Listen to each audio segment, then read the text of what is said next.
मनीष, अभी अभी आपने कहा, good morning all of you से मनीष, अभी अभी हमने डिस्कस किया that as per the going concern concept, as per the going concern concept, a business, a fair business, a fair business remains continue for a very long time period, right बेटा, यही कहा आपने? Yes Manish? Yes sir. अब ध्यान से सुनना बेटा, एक और हेल्प करनी है आपको for a long term period. Manchi, I think आप सब देख सुन रहे हैं बेटा इस चीज को। एक फेयर बिजनेस, आपने देखा होगा आपके घर के आसपास की शॉप्स कई सालों से चलती आ रही। तो मनीष मुझे एक बात बताओ बेटा, क्या हर साल के एंड में आपके पास दुकान में कुछ एसेट्स और कुछ लायबिलिटीज बचेगी या ईयर एंड होते सब खत्म हो जाएगा? क्या बोलते हो बेटा? सब कुछ बचेगी। जैसे कि ईयर एंड में हमारे पास कैश बैलेंस बचेगा, हो सकता है कुछ बैंक बैलेंस बचे, हो सकता है हमारे पास जो स्टॉक का कुछ बच जाए, हो सकता है जो भी फर्नीचर हमारे दुकान में था, ऑफ कोर्स फर्नीचर हमारी फिक्स एसेट है, लॉन्ग टर्म तक हमारे साथ चलती रहती है। आप लोग के घर में जो फर्नीचर है वो भी हो सकता है कुछ फर्नीचर का पार्ट 10 इयर्स पुराना, कुछ का 20 इयर्स पुराना, इसलिए हमारे दादाजी के दादाजी का है, राइट?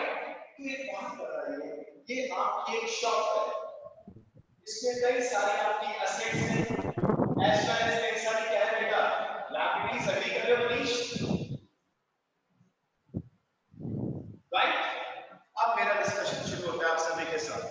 जैसे ही एक साल खत्म होता है बच्चों, जैसे ही 1 ईयर एंड होता है और एक नया ईयर स्टार्ट होता है, सुनना आप ध्यान से, आप सोचिए आपने पूरे साल भर अप्रैल से लेकर मार्च तक फाइनेंशियल ईयर चल रहा है, मार्ची हम हिंदुस्तान इंडिया में इनकम टैक्स के लॉस के अकॉर्डिंग कौन सा ईयर फॉलो करते हैं? आप सब स्टूडेंट्स को ध्यान है, फाइनेंशियल ईयर।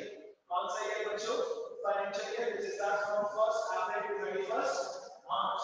तो जिस दिन 31st मार्च आएगा, आपकी दुकान में जितनी भी एसेट्स बचेंगी या लायबिलिटीज बचेंगी, आप अगले दिन उसका क्या करेंगे? सर 31st मार्च को हमारे पास जितनी भी एसेट्स एज वेल एज जितनी भी लायबिलिटीज बचेगी, उसे हम अगले दिन क्या कर देंगे? ओपनिंग एंट्री के रूप में ट्रांसफर कर देंगे। ओपनिंग एंट्री के रूप में क्या कर देंगे बच्चों? ट्रांसफर। जैसे कि 10th क्लास में आपके से कई स्टूडेंट्स के कुछ रजिस्टर्स बच गए थे, क्या आप लोगों ने रजिस्टर सेट किया? नहीं सर, हम उससे नहीं करते, रफ रजिस्टर के रूप में यूज करते। आप सोचिए, ये आपने जो दुकान थी 31st मार्च को आपके पास कैश बैलेंस बचा आपके दुकान में, मेरा बिजनेस रन कर ले, तो ये क्या है? हो गया, इसका मतलब ये थोड़ी है ये सक्सेसफुल हो कि नहीं, बिजनेस में अपना बिजनेस एज इट इज चलाता रहेगा। समझ में बेटा बात? बिजनेस में एज इट इज अपना बिजनेस कंटिन्यू चलाता रहेगा, लेकिन हर साल के स्टार्टिंग में उसे कौन सी एंट्री पास करनी पड़ती है? Opening entry. कौन सी एंट्री बच्चों? Opening entry. यानी कि इस ओपनिंग एंट्री के अंदर डिटेल में बात करें आपके इसके ऊपर, there is a question number 14। तो आज का जो हमारा एक टास्क है, एक ही क्वेश्चन का टास्क है क्लास में, दैट इज क्वेश्चन नंबर 14 का ए। और आपका घर का टास्क क्या है बच्चों? ओनली एक ही काम, क्वेश्चन नंबर 14 का बी एंड एग्जांपल नंबर 14 का ए। That's it, finish. As well as we can say, in short, आपको आज एंड कल सैटरडे एंड संडे में कंप्लीट करने हैं up to question number 14। So be honest, right? Is it okay? तो ओपनिंग एंट्री क्या है सर? एवरी ईयर के बिगनिंग में, जैसे कि हमारा लास्ट ईयर एंड हुआ, हमारे पास कैश बचा 5 लाख रुपीस, बैंक में पैसे बचे थे 20 लाख रुपीस, और बच्चों आपको बताओ क्या 31st मार्च को आपके दुकान में जो गोल्स है वो सारे खत्म हो जाएगा? How is possible? ये तो संभव ही नहीं है, क्योंकि हम तो पूरे साल में क्या करते हैं, अगर आप बिजनेसमैन हैं तो you are working as a middleman, आप बीच से कुछ परचेज करते हैं और आगे मार्केट में वो सेल करते हैं और क्या कमाते हैं बच्चों? प्रॉफिट। अगर आप दोनों में कुछ कमाते हैं तो आप प्रेडिक्शन बड़ी बात है, उसके बाद आप क्या करेंगे? जो परचेज का या रॉ मटेरियल खरीदना उसको कन्वर्ट किया फिनिश गुड्स और उसको मार्केट में बेच दिया, क्या 31st मार्च को सारा स्टॉक बिक जाएगा? नहीं सर, ये सेल सीधा एज इट इज चलता रहता है, सीधी सी बात है, राइट? तो आपके पास जो स्टॉक था ये बचा था सपोज 10 लाख रुपीस, आपके पास फर्नीचर का दुकान है, कस्टमर्स के लिए आपने फर्नीचर जो रखा हुआ था ये था 2 लाख रुपीस, आपके पास आपकी पूरी बिल्डिंग थी, कितनी बिल्डिंग थी बच्चों? आपकी एक ही बिल्डिंग थी, उसकी वैल्यू थी 50 लाख रुपीस, और आपके कुछ क्रेडिटर्स भी थे, क्रेडिटर्स बोले तो हमें जिन्हें पैसे देना है, क्यों देने हैं? क्योंकि हमने उनसे बात कुछ खरीदा था। क्रेडिटर्स आप सभी को पता है, सब मान पड़ेगा। हमारे क्रेडिटर्स थे 4 लाख रुपीस थे, बैंक लोन था, हमने बैंक से लोन ले रखा था 11 लाख रुपीस का। इस पूरे सेगमेंट में एक चीज गायब दिख रही है, एक चीज गायब दिख रही है। क्या आप में से कोई बच्चा मेरी हेल्प कर सकता है? क्या आप में से कोई बच्चा मेरी हेल्प कर सकता है बच्चों? एक चीज गायब दिख रही है बच्चों। 100%। वेरी गुड बेटा, very good, very good, very good. बच्चों एक बात बताइए, अगर हिमांशी आप भी अकाउंटिंग टर्म्स तक में रिवीजन स्टार्ट करें, बेसिक स्टार्ट करें, तो आपको सबसे पहला वर्ड अकाउंटिंग टर्म्स में क्या दिखेगा बेटा? कैपिटल। और जब आप घर पे रिसर्च करेंगे 40 नंबर एग्जाम्पल या 40 नंबर क्वेश्चन जो हम स्टार्ट कर रहे हैं, क्या विदाउट कैपिटल बिजनेस स्टार्ट हो सकता है? अब मैंने आपको इतना सारा ज्ञान दिया, अब मैं आपको समअप करके आप सभी को 1 मिनट में एक्सप्लेन कर देता हूं कि कुछ भी नहीं है ओपनिंग एंट्री। एक छोटा सा टॉपिक है, वो टॉपिक ये है कि अगर एक पुराना बिजनेस जो कई सालों से अपना बिजनेस मैनेज करते आ रहे हैं, आप भी तो कई बिजनेस फैमिली से हैं, कई सालों से आपके बिजनेस चल रहे हैं, ईयर के बिगिनिंग में, in the beginning of every year हम एक एंट्री पास करते हैं। वो कौन सी एंट्री होती है? Opening entry. कौन सी एंट्री होती है बेटा? Opening entry. सर क्या इसके कुछ रूल्स हैं? यस, ओपनिंग एंट्री के रूल्स हैं। Beginning of every year we used to pass opening entry. जितनी भी हमारे बिजनेस में असेट्स है, जितनी भी असेट्स है, इन सभी को हम क्या कर देंगे? डेबिट। क्या कर देंगे बच्चों? डेबिट। और जितनी भी लायबिलिटीज हैं, जितनी भी लायबिलिटीज हैं, इनको क्या कर देंगे? Credit. All assets debited, all liabilities credited, right? अब ये इतना इजी भी नहीं है। डीआर और सीआर का टोटल हमेशा इक्वल आना चाहिए, बट यहां पर टोटल इक्वल नहीं आएगा। It mean suppose asset side का टोटल 10 लाख रुपीज है सपोज, और लायबिलिटी साइड का टोटल 6 लाख रुपीज है, तो बताइए कितने रुपीज का गैप आ रहा है? सोचिए सर, 4 लाख रुपीज का गैप आ रहा है, 4 लाख रुपीज का। इसे हम क्या नाम देंगे? सर ये हमारी कैपिटल होगी। वो गायब थी सर, मिसिंग थी। मैथ से थोड़ी सी छोटी सी मैथ, इतनी मैथ से आप मैनेज कर सकते हैं। ये कैपिटल गिवन नहीं थी। आपने ये कैपिटल कैसे फाइंड आउट की? बैलेंसिंग फिगर से। कैसे फाइंड आउट की बच्चों? बैलेंसिंग फिगर से। इट मीन अगर डीआर सीआर का टोटल इक्वल नहीं आ रहा, क्रेडिट साइड में कुछ गैप आ रहा है, उससे हम क्या नाम देंगे? कैपिटल। क्योंकि विदाउट कैपिटल तो हम बिजनेस स्टार्ट कर ही नहीं सकते। कैपिटल तो होगा ना, अगर आपने बिजनेस में पैसा लगाया है तो 10 साल बाद भी कैपिटल तो रहेगा, कैपिटल खत्म थोड़ी ना होगा। इसका उल्टा देखिए क्या हो सकता है कि असेट्स और लायबिलिटीज आपने लिखी, और डीआर साइड का टोटल आ रहा था 20 लाख रुपीज, और सीआर साइड का लायबिलिटीज और कैपिटल दोनों दे रखा था बच्चों, और इनका टोटल आ रहा था 20। All asset debited, all liabilities credited. अगर एसेट साइड का टोटल, अब देखिए क्रेडिट साइड का टोटल कितना आ रहा है बच्चों? 25 लाख। तो ये क्रेडिट साइड का टोटल है, तो एसेट साइड का भी कितना आना चाहिए? 25 लाख, बट नहीं है। 5 लाख रुपीज का डिफरेंस आ रहा है। अब ये 5 लाख रुपीज की कौन सी एसेट होगी जिसके बारे में हमें पता ही नहीं है? तो इसे हम क्या मानेंगे? इसे हम मानते हैं हमारे बिजनेस की गुडविल, एक ऐसी इंटेंजिबल एसेट जो सबसे ज्यादा इंपॉर्टेंस रखती है, क्योंकि जितनी ज्यादा अच्छी गुडविल उतना आपका बिजनेस ज्यादा ग्रो कर सकता है। बट ये गिवन नहीं था। ये कैसे पता चला? Balancing figure. अब इस क्वेश्चन को जरा अच्छी तरीके से समझते हैं। हम स्टार्ट करते हैं ऑफिशियली आपकी बुक का क्वेश्चन नंबर 14 का ए। ठीक है बच्चों? और रिया, आई थिंक आपके कुछ डाउट थे, और भी हो सकता है 1-2 बच्चों के डाउट, प्लीज आज मुझसे वापस से पूछ लेना बच्चों, या नहीं तो हम मंडे को एक डाउट सेशन रख लेंगे, सबसे पहले डाउट क्लियर कर देंगे। ठीक है? आइए ऑफिशियली क्वेश्चन नंबर 14 का ए स्टार्ट करते हैं। मैं फॉर्मेट नहीं बना रहा हूं जनरल का, ताकि हमारा टाइम बचे। क्वेश्चन नंबर 14 का ए, journal entries in the book stock, journal entries in the book stock, right बच्चों? आइए स्टार्ट करते हैं, देखते हैं क्वेश्चन क्या मैसेज दे रहा है आपको, जल्दी से चेक करते हैं बच्चों। क्वेश्चन नंबर 14 का एक कह रहा है following balances appeared in the books of Radhika traders as on 1st April 2017 April 1st। क्या क्या बैलेंसेस गिवन है जल्दी से देखिए। कैश 8000 दे रखा है बच्चों, कैश अकाउंट दिया 8000 रुपीज, एसेट है हमारी, एसेट डेबिट में आती है, अभी भी मैंने बात की थी आपसे। नेक्स्ट बैंक बैलेंस दे रखा है, कैश बैंक। तो जितनी भी एसेट है इसी प्रकार, और ये ओपनिंग एंट्री सबसे इंपॉर्टेंट टॉपिक है बच्चों, क्योंकि 12th में भी आपको ऐसा कंसेप्ट दिखेगा। अगर यहां नहीं सीखे तो 12th में प्रॉब्लम आएगी। ओपनिंग एंट्री मींस एक पुराना बिजनेस चल रहा था, एक पुराना बिजनेस रन हो रहा है, और इस साल के स्टार्टिंग में जैसे ही 1st April 2020 आया सपोज, तो हम चेक कर रहे हैं कि हमारे बिजनेस में कितनी एसेट्स हैं एज वेल एज कितनी लायबिलिटीज है। ठीक है, एसेट को एक साथ डेबिट कर देंगे, बट बच्चे कई बार एक ही वर्ड लिख देते हैं asset, that is wrong. Overall अलग अलग आपको डिस्क्राइब करना पड़ेगा। कैश कितना था 8000, बैंक में बैलेंस कितना है 7000। अगला वर्ड बताइए, स्टॉक कितने रुपीज का पड़ा है आपके पास 30,000, स्टॉक अकाउंट दिया 30,000 रुपीज। ठीक है बच्चों, अगला वर्ड बताइए बच्चों, अगला वर्ड है डेटर्स, लेकिन डेटर्स नहीं लिखूंगा मैं डेटर्स नहीं लिखूंगा, क्यों? क्योंकि डेटर्स में अलग अलग नाम दे रखे हैं, तो हमें अलग अलग नेम लिखने पड़ेंगे कि आपके कौन कौन से कस्टमर है, किससे कितना कितना पैसा मांगते हो। अकाउंटिंग इक्वेशन में आप एक साथ डेटर्स लिख देते थे, लेकिन अकाउंटिंग इक्वेशन से ओवरऑल प्रॉफिट लॉस का पता नहीं चल पाता।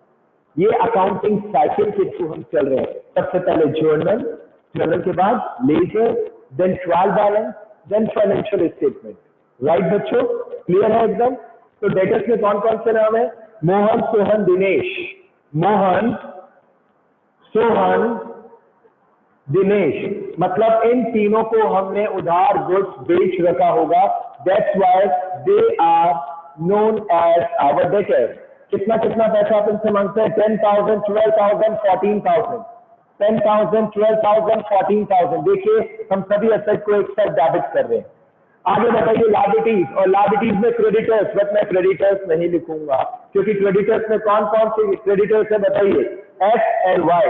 अच्छा एक बात बताइए, कैपिटल नहीं दिख रहा मुझे इस क्वेश्चन में, कैपिटल नहीं दिख रहा, इट मींस कैपिटल हमें फाइंड आउट करना पड़ेगा। चेक कीजिए कैसे। 2 क्रेडिटर्स कौन कौन है? X Y. देखिए हमने सारी एसेट को एक साथ ऑल एसेट्स डेबिट किया, अब हम सारी लायबिलिटीज को क्या कर देंगे? All liabilities credit. और ये लाइफ लॉन्ग ऐसे ही चलता है बच्चों, एसेट डेबिटेड, लायबिलिटीज क्रेडिटेड। हमें एक्स को कितना देना है? 5,000, हमें वाई को कितना देना है? 6,000। चेक कीजिए, डीआरसीआर का टोटल इक्वल नहीं आ रहा, तो सर कैसे लाएंगे? टोटल कीजिए, जो भी क्रेडिट साइड में गैप आ रहा है वो क्या थी आपके बिजनेस की? कैपिटल, और वो गिवन नहीं थी। वो कैसे निकाली आपने सर? बैलेंसिंग फिगर से, डेबिट माइनस क्रेडिट। बताइए डेबिट का टोटल जल्दी से चेक करते हैं। देखिए 14 + 12 26, 36, 66, 66 और 15, 66, 74, 81, 81 में से 11 गया, आपका कैपिटल 70,000 रुपीज आएगा बच्चों। कैपिटल कितना आएगा? 70,000, और ये जीवन नहीं था, ये आपने मेहनत से निकाला है बच्चों। यानी कि ओपनिंग एंट्री में कुछ ना कुछ तो गायब होगा। अगर डीआर में गैप आ रहा है तो गुडविल, और सीआर में गैप आ रहा है तो कैपिटल। आगे चलते हैं बच्चों, अप्रैल 2 सेकंड ट्रांजेक्शन, अप्रैल 2, ताकि एक पूरा क्वेश्चन हम अचीव कर सके एटलीस्ट। सेकंड देखिए, हमने गुड्स खरीदा, ओहो हो, इंपॉर्टेंट पॉइंट आ गया बेटा, ये भी पूरा दिमाग लगाना पड़ेगा आपको, अप्रैल 2 का पॉइंट। ठीक है, आपने लिस्ट प्राइस 6,000 का गुड्स खरीदा खन्ना ब्रदर्स से। मैं पहले इसको रफ में दिखा रहा हूं। 6,000 का गुड्स आपने किससे खरीदा? Khanna brothers. Less 15% trade discount. बच्चों अगर आपको याद हो, हम ट्रेड डिस्काउंट को बुक्स में शो नहीं करते। कितना आ रहा है? 15,000, 6,000 का 15%, 900 रुपीज लेस किया। कितना आंसर आया बताइए? 5100, 5100। और हमने गुड्स खरीदा है ना, हमें खन्ना ब्रदर्स ने ऑफर दिया। ऑफर क्या था बच्चों? देखिए कि अगर हम अभी के अभी पेमेंट करते हैं तो 2% का कैश डिस्काउंट हमें मिल जाएगा। हमने खन्ना ब्रदर्स से गुड्स खरीदा 6,000 का, 15% टीडी, हमें पे करना था 5,100 और हमें उसने हमने कहा दे देंगे, खन्ना जी बाद में दे देंगे। खन्ना जी ने हमें ऑफर दिया कि अगर अभी के अभी पे करते हैं तो 2% का वो हमें क्या दे देंगे, कैश डिस्काउंट। बताइए हमने पेमेंट किया, कुछ लिखा है? यस सर, 40% पेमेंट हमने तुरंत दे दिया। बच्चों हमने पूरा पेमेंट नहीं किया, हमने खन्ना जी को कहा खन्ना जी ऑफर तो अच्छा है बट हमारे पास अभी इतने पैसे नहीं है, हम अभी 40% अमाउंट दे सकते हैं। तो खन्ना जी ने कहा फिर कैश डिस्काउंट भी 40% पे देंगे। हमने कहा ऐसा क्यों? तो खन्ना जी ने कहा देखिए उल्लू मत बनाइए हमें, आप हमें पूरा पैसा दीजिए और उसमें से 2% माइनस कर दो। हमने कहा पूरा पैसा तो है ही नहीं, हमारे पास ओनली 40% अमाउंट है, तो हमने 40% पे कैश डिस्काउंट मिलेगा। क्योंकि कैश डिस्काउंट का ऑब्जेक्टिव क्या है बच्चों, कि अगर हम आपको कैश पे कर रहे हैं तो आप हमें डिस्काउंट दे रहे। 60% अमाउंट हम आपको पे ही नहीं कर रहे, गॉट इट? हम 60% खन्ना जी को पे ही नहीं कर रहे बच्चों, क्लियर है? चेक कीजिए आगे का आंसर कैसे होगा। 5,100 का 40% निकालिए जल्दी से, और ये आंसर आ रहा है 2040। इस पे हमें 2% क्या मिल जाएगा, कैश डिस्काउंट। कितना आएगा? 20 रुपए 40 पैसे 8% होता है, 41 रुपीज। बच्चों कैश डिस्काउंट कितना होगा? 41 रुपीज। जरा ध्यान से देखना और इसका स्क्रीनशॉट भी ले लेना। इट मीन हम खन्ना जी को कैश पे कर रहे हैं 199 और 41 रुपीज का हमें क्या मिल रहा है बच्चों? डिस्काउंट मिल रहा है, इतना हम कैश पे कर रहे हैं। And what about 60% amount? Check कीजिए 3060। यहां पर हमें कोई डिस्काउंट नहीं मिलेगा because we are not paying this 3060 cash. अब इसको देखिए एंट्री में कैसे कन्वर्ट करेंगे, चेक इट आउट प्लीज जल्दी से, because again we have less time with us. Purchase account दिया और परचेज अकाउंट में आप टीडी के बाद की अमाउंट दिखाते हैं। फिर remember TD is not at all shown in the books of account. हमने 5100 का 5100 का गुड्स खरीदा, कैश पेमेंट किया to cash, cash is going out from the business. How much cash is going? 1999। Discount हमें मिल रहा है, प्रॉफिट है, प्रॉफिट को हम क्रेडिट पे लिखते हैं बच्चों। To discount received account, how much rupees? 41 rupees. और बाकी का अमाउंट हमने पे नहीं किया, हमारी क्रेडिटर्स, हमारी लायबिलिटी इंक्रीज हो गई। To Khanna traders, how much rupees? 3060। Narration आप लिख सकते हैं being goods purchase, being goods purchase. अगर क्वेश्चन थोड़ा कम भी होता है तो कोई बात नहीं बेटा, नेक्स्ट क्लास में कर लेंगे अच्छी, प्लीज टेंशन नहीं लेने का। इसका इलस्ट्रेशन आप देख सकते हैं, मुझे तो मेन ओपनिंग एंट्री समझाना था, आगे का क्वेश्चन आप कर सकते हैं। और ये पॉइंट अच्छा था इसलिए मैंने इसका अलग से आपको प्रेजेंटेशन दिया। आगे चलते हैं जल्दी से, कैरी फॉरवर्ड होते हैं बेटा जल्दी से। पढ़िए आगे क्या लिखा है। मैंने आपको बुक सॉफ्ट कॉपी में भी प्रोवाइड कर रखी है इस चैप्टर के लिए specially, if you remember. Next, receive a draft from Mohan in full settlement and deposited into bank. बेटा कह रहा है मोहन से हमें फुल सेटलमेंट में पैसे मिले 9750। क्वेश्चन कह रहा है हमें मोहन से 9750 रुपए मिले फुल सेटलमेंट में। बच्चा कहेगा सर मोहन कौन है, हम तो जानते नहीं है। चेक कीजिए, चेक कीजिए, ये रहा मोहन। इट मीन्स आप लोग कुछ टाइम पहले मोहन को बुक्स बेचा था और आप मोहन से कितना रुपीज मांगते थे? 10,000। मोहन ने आपको पैसे दे दिए, बट 10,000 के बदले कितना पे किया? 9750, यानी 250 रुपए का हमें क्या लगा दिया? चूना लगा दिया। यानी कि ओपनिंग एंट्री में मोहन, सोहन, दिनेश, एक्स, वाई ये सब आगे आएंगे धीरे धीरे धीरे धीरे, ठीक है? तो क्वेश्चन बहुत इंटरेस्टिंग है। पर जो मेरा मेन टास्क था वो था ओपनिंग एंट्री समझाना। वो बच्चों मैंने पूरी मेहनत करके समझाया है आपको। अब आप इसके बुक में इलस्ट्रेशन देखेंगे या क्वेश्चन देखेंगे, 100% समझ में आ जाएगा, ठीक है? आगे चलिए, कौन सा पॉइंट था ये? अप्रैल 3rd, मोहन से पैसे मिल गए। चेक कीजिए, कैश आ रहा है, cash. What is the rule of cash?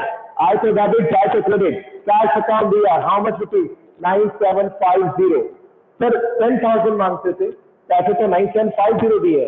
Sir 250 का हमें लॉस हो गया, डिस्काउंट दिया हमने उसको, ये लॉस है हमारे लिए। और लॉसेस कहाँ आते हैं बच्चों? डेबिट। डिस्काउंट अलाउड अकाउंट दिया, आप डिस्काउंट अकाउंट भी लिख सकते हैं 250। और 2 में पैसे किससे मिले बच्चों? Mohan. To Mohan 10,000 rupees being amount receive from Mohan, being amount receive from Mohan. Done, finish. April 3rd के बाद जल्दी से आइए बच्चों, अप्रैल 6th पे आइए। क्या कह रहा है अप्रैल 6th बताइए? अगर किसी के पास लास्ट ईयर का वर्जन हो बच्चों तो घबराने की बात नहीं, सेम क्वेश्चन, एक दो सीक्वेंस नंबर पहले होगा, ये 14 है तो हो सकता है वहां पे 12 हो, 13 हो, 11 हो, बट क्वेश्चन तो सेम दिखेगा, डोंट वरी। हाँ जी बिल्कुल करेक्ट है।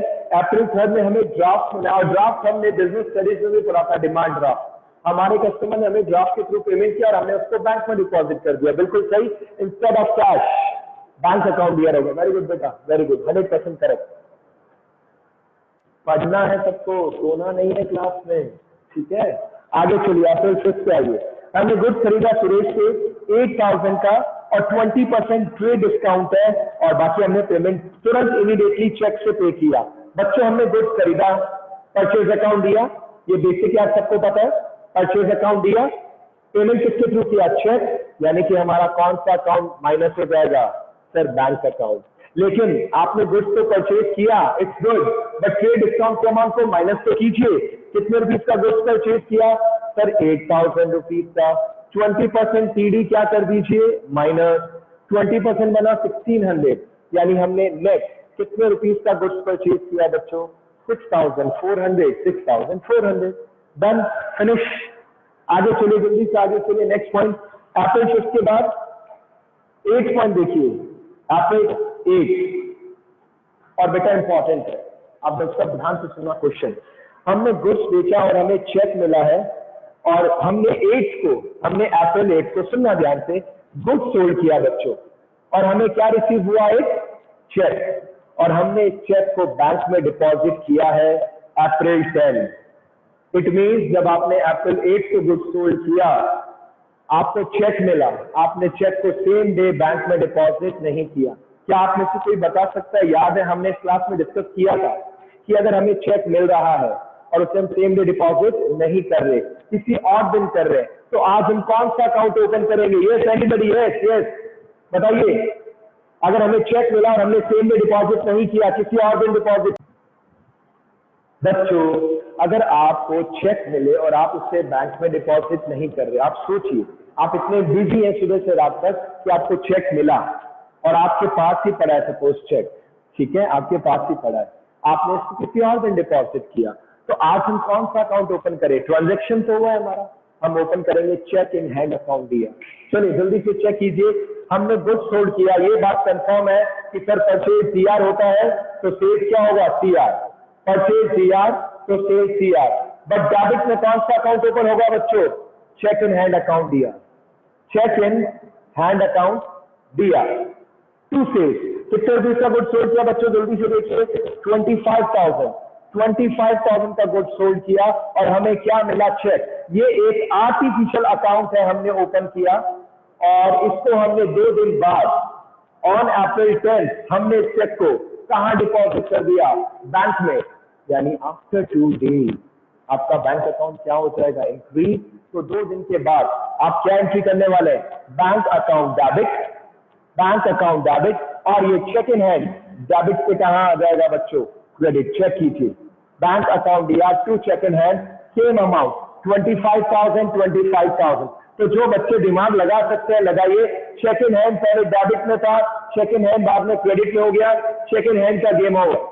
चेक कीजिए बच्चों, चेक इन हैंड ओवर। अब बच्चों इस क्वेश्चन में जो लिमिटेड टाइम हमारे पास 1 मिनट बचा है, हम ये क्वेश्चन पूरा due to some technical issues and all live चले गए एंड ऑल हम नहीं कर पाए। कुछ अच्छे पॉइंट्स है बच्चों इसके अंदर, मैं आपको फिर से बता देता हूं।